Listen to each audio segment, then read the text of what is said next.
कहाँ है भगवान। एक दिन एक आदमी अपने बाल कटवाने नाई की दुकान गया।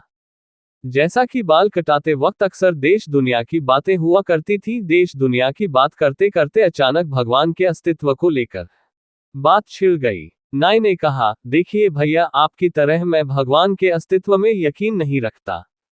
ये बात सुनकर आदमी ने पूछा, तुम ऐसा क्यों कहते हो? अरे भैया, ये समझना बहुत आसान है, बस गली में जाए और आप समझ जाएंगे कि भगवान होते हैं या नहीं। आप ही बताइए कि अगर भगवान होते तो क्या इतने लोग बीमार होते, इतने बच्चे अनाथ होते? अगर भगवान होते तो किसी को कोई दर्द, कोई तकलीफ नहीं होती। नाई ने बोलना जारी रखा, मैं ऐसे भगवान के बारे में नहीं सोच सकता जो इन सब चीजों को होने दे। आप ही बताइए कहाँ है भगवान? आदमी नाई की बात सुनकर एक क्षण के लिए रुका, कुछ सोचा, पर बहस बढ़े ना इसलिए चुप ही रहा। नाई ने अपना काम खत्म किया और आदमी पैसा देकर कुछ सोचते हुए दुकान से बाहर निकला और कुछ दूर जाकर खड़ा हो गया। वो सोचने लगा, नाई को उसी की भाषा में समझाना होगा। कुछ देर इंतजार करने के बाद उसे एक लंबी दाढ़ी मूंछ वाला अधेड़ व्यक्ति उस तरफ आता दिखाई पड़ा। उसे देखकर लगता था मानो वो कितने दिनों से नहाया धोया ना हो।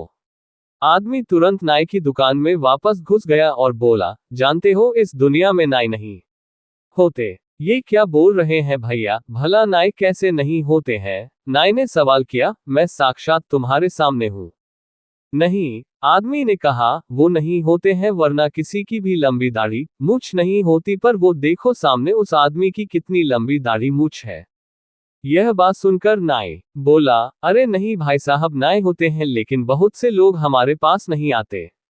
बिल्कुल सही, आदमी ने नाई को रोकते हुए कहा, यही तो बात है, भगवान भी होते हैं पर लोग उनके पास नहीं जाते और ना ही उन्हें खोजने का प्रयास करते हैं, इसीलिए दुनिया में इतना दुख दर्द है। ये बात सुनकर नैने हामी भरी। दोस्तों, हमें भी इस कहानी से कुछ सीख लेनी चाहिए। हमें अपने भगवान को हमेशा याद करना चाहिए। अगर आपको स्टोरी अच्छी लगी हो तो लाइक, कमेंट और चैनल को सब्सक्राइब जरूर करें। धन्यवाद।